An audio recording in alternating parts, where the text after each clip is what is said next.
Good morning student, आपका MA final class में welcome है।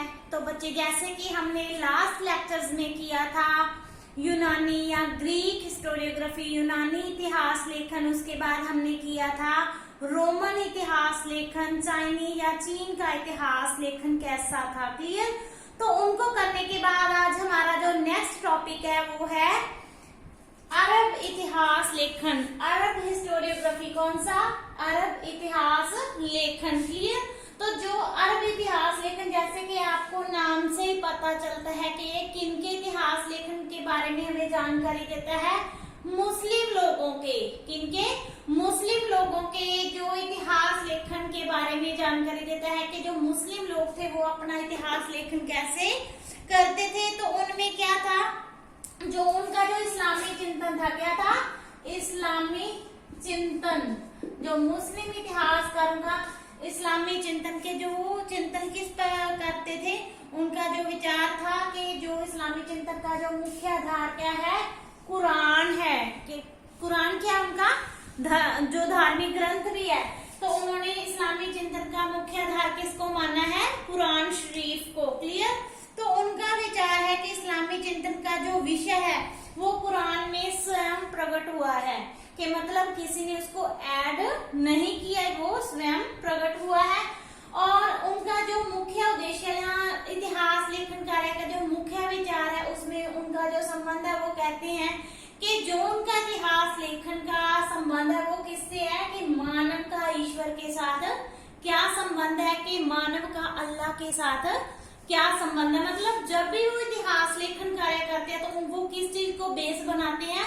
ईश्वर का अल्लाह के साथ संबंध, सॉरी, मानव का ईश्वर या अल्लाह के साथ संबंध, ये उनकी जो इतिहास लेखन कार्य का मुख्य उद्देश्य होता है। इसके अलावा उन्होंने जो इतिहास लेखन में जो प्रारंभ होता है उसमें उन्होंने विशिष्ट घटनाओं, जो उस समय के इतिहासकारों के समय की जो विशिष्ट घटनाओं थी उनके विषय में प्रमाणिक विवरणों की खोज करते हैं। इसके अलावा वह उनके संग्रह और उनके प्रयोग की, कि उनको डाटा संग्रह मतलब डाटा कलेक्ट करना, उनकी वो उपेक्षा मतलब उसको अवहेलना नहीं करते उस चीज की। क्लियर? तो फिर जो उनकी जो आगे हम बात करेंगे कि जो इस्लामी इतिहास लेखन में सबसे पहले क्या लिखी गई थी? पुरा कथाएं, जैसे काल्पनिक कहानियां। क्लियर? हमारे जो भी इतिहास लेखन हमने जब इंडिया का पढ़ा था तब भी हमने किया था ना कि वो क्या करते थे, काल्पनिक या कल्पनात्मक हिस्टोरियोग्राफी करते थे। तो वैसे ही जो इस्लामी इतिहास लेखन था उसमें भी सबसे पहले क्या लिखी गई थी? पुरा कथाएं। और जो इस्लाम की भाषा कौन सी है? पहले इन्होंने अरबी भाषा में लिखा था, बाद में फारसी। तो दो भाषाएं थी, फारसी और अरबी। तो उनकी जो स्टार्टिंग भाषा कौन सी थी? अरबी भाषा में उन्होंने इतिहास लेखन कार्य किया था जब इस्लाम में इतिहास लेखन शुरू हुआ था। और उनका जो उन्होंने सबसे पहले किसके विषय में लिखा? तो जब इतिहास लेखन कार्य हुआ था तो उन्होंने सबसे पहले अब्बासी वंश, ये उनके वंश का नाम है। जैसे हमारे था ना दिल्ली सल्तनत, मुगल वंश, दिल्ली वंश, वैसे ही जो मुस्लिम लोग थे उनके अपने कौन से वंश के बारे में इतिहास लेखन सबसे पहले लिखना शुरू किया था? अब्बासी शासनकाल के बारे में, या अब्बासी वंश के बारे में थी यहाँ तक। तो जो अब्बासी वंश में भी वो किस चीज पर या किस चीज को आधार बनाकर लिखते थे? तो उन्होंने अपने जो उनका मसीहा था या धार्मिक नेता था पैगंबर Mohammad. Very important short question, के पैगंबर मोहम्मद के बारे में उन्होंने इतिहास लेखन कार्य शुरू किया था। उनके नाम और उनके जीवन से संबंधित धार्मिक परंपराओं को इतिहास लेखन में उन्होंने लिखना शुरू किया था। क्लियर? उसके बाद नेक्स्ट आता है कि उनके समय की जो एक प्रसिद्ध पुस्तक थी या ग्रंथ था, उनका नाम क्या था? अल पूर्वा। क्या था? अल पूर्वा था। इनके लेखक का नाम था, ये आपके तीनों ही शॉर्ट क्वेश्चन बनेंगे, बुक्स और राइटर नेम। ये आपने नोट डाउन कर लेना है, शॉर्ट एसक्यू भी डाल सकते हो साथ में कि ये शॉर्ट क्वेश्चन है। ये आपको मतलब एक तरह की ट्रिक है जिसमें आपको याद रह जाएगा। तो पहली बुक या ग्रंथ क्या था? अल पूर्वा, जिसके लेखक का नाम क्या था? हिशाम अल कल्बी। क्या था? हिशाम अल कल्बी। और ये अरब के लेखों में सबसे फेमस लेखक या इतिहासकार थे उस समय के, हिशाम अल कल्बी। तो उन्होंने इनकी एक और पुस्तक भी उन्होंने तैयार की थी, जिनका नाम था अल फहरिस्त। इनकी इन्होंने 29 कॉपीज तैयार की थी। कितनी? 29 कॉपियां तैयार की थी, जिनमें अभी तक हमको कितनी उपलब्ध हुई हैं?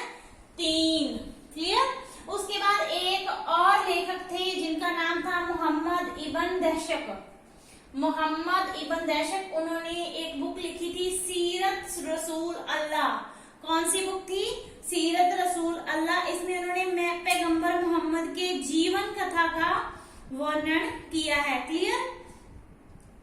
किसका वर्णन किया है? मोहम्मद पैगंबर के जीवन कथा का वर्णन किया है। ओके, तो नेक्स्ट हम करते हैं इस्लामी विजयों का इतिहास। ये नेक्स्ट पॉइंट है, इस्लामी विजयों का इतिहास। के जब जो इस्लाम के इतिहासकार थे, उन्होंने इस्लाम के इतिहास लेखन कार्य शुरू किया था, तो उन्होंने आरंभ में क्या अपने इतिहास लेखन कार्य में क्या चीज या किस विषय पर लिखना शुरू किया था? वो था, उन्होंने इस्लाम में युद्धों और उनकी विजयों का विवरण करना शुरू किया था। कि जो आरंभिक इस्लामी इतिहास था वो किस चीज पर आधारित था?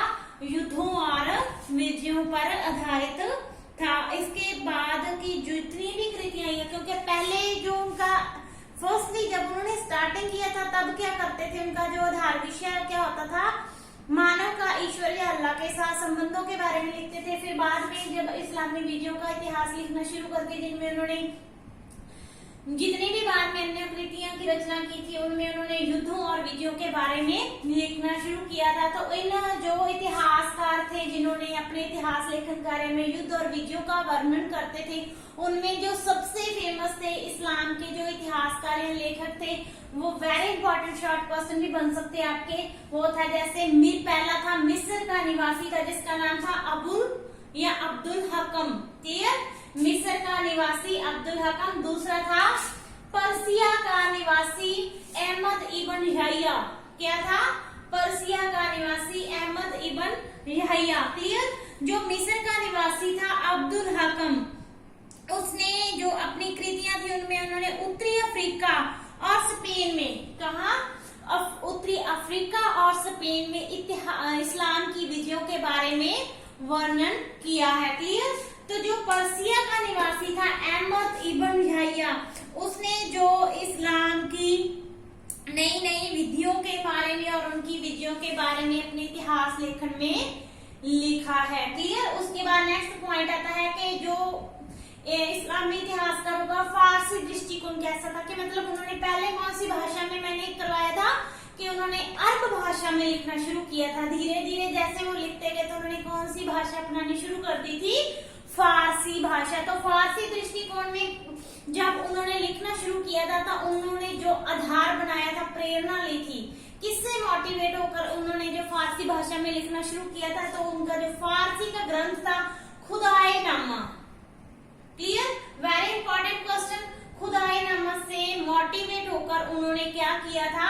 इतिहास लेखन कार्य शुरू किया था। खुदाए नामा जिसका अर्थ है राजाओं का वृतांत। क्या अर्थ है? राजाओं का वृतांत, जिसमें उन्होंने पुराण कथाओं, जीवन कथाओं, राजाओं की जो परंपराएं थी उनकी वंशावलियों के बारे में लिखना शुरू किया था। यहाँ तक क्लियर हो गया?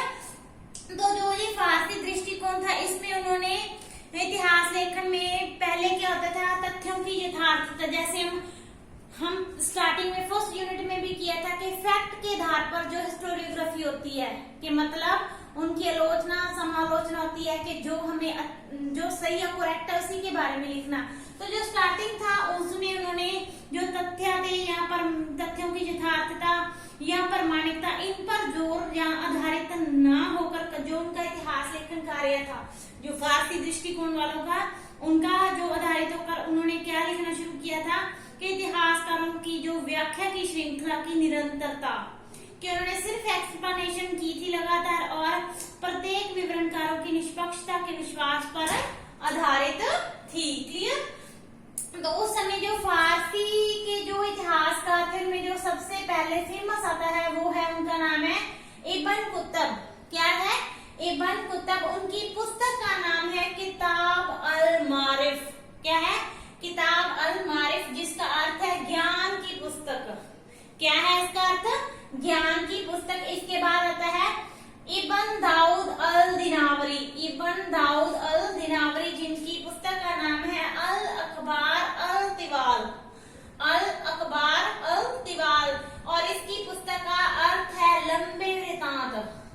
तो इन्होंने नॉलेज के बेस पर बुक लिखी थी और इन्होंने लंबे लंबी घटनाओं के बारे में अपने इतिहास लेखन कार्य किया था। क्लियर? यहाँ तक क्लियर हुआ आपको? ओके।